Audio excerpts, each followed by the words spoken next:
அஸ்ஸலாமு அலைக்கும். நீங்கள் பார்த்து கொண்டிருப்பது எஃப்ஆர் குக்கிங். இன்னைக்கு வட்டிலாப்பம் செய்வது எப்படி என்று பார்க்க போகிறோம். வாங்க வீடியோக்குள்ள போகலாம்.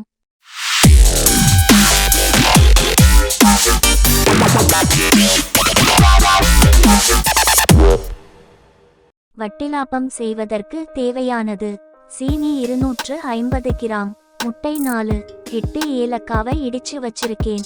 மில்க் பவுடர் 4 டீஸ்பூன் எடுத்து 1/4 கப் தண்ணியில கரைத்து வச்சிருக்கேன். முதல்ல பேனை அடுப்புல வச்சு அடுப்பை பத்த வச்சிட்டு சீனி 250 கிராம் போட்டுக்கலாம்.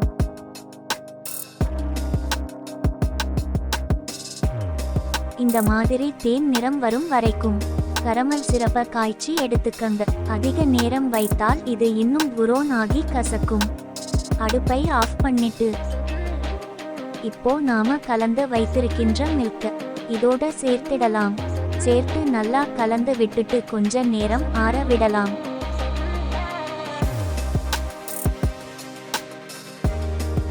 இப்போ முட்டை 4ஐயும் ஊற்றி மிக்ஸ் பண்ணுங்க.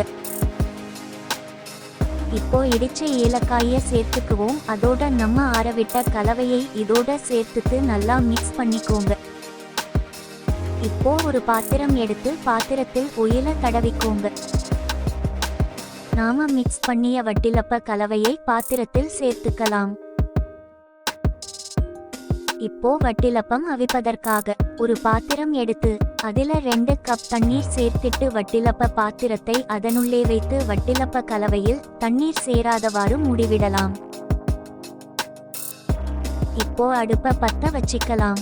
பத்த வச்சிட்டு இப்போ இந்த பாத்திரத்தையும் மூடிவிடலாம்.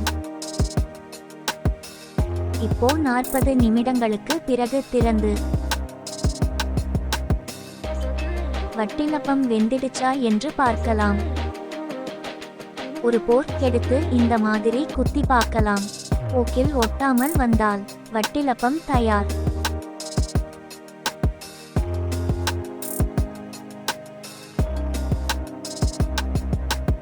ஒரு பிளேட் எடுத்து வட்டிலப்ப பாத்திரத்தின் மேல் கவிழ்த்து இந்த மாதிரி திருப்பிட்டு பாத்திரத்தின் மேல் 2 தட்டு போடுங்க. இப்போ பாத்திரம் தனியா கலந்து வந்திடும். பார்க்க அழகாய் இருப்பதற்காக இந்த மாதிரி பாதாம் போட்டு அழகுபடுத்தலாம். இப்போ வட்டிலப்பம் தயார். இந்த வீடியோ பிடித்திருந்தா லைக் பண்ணுங்க, ஷேர் பண்ணுங்க, மறக்காம சப்ஸ்கிரைப் பண்ணுங்க.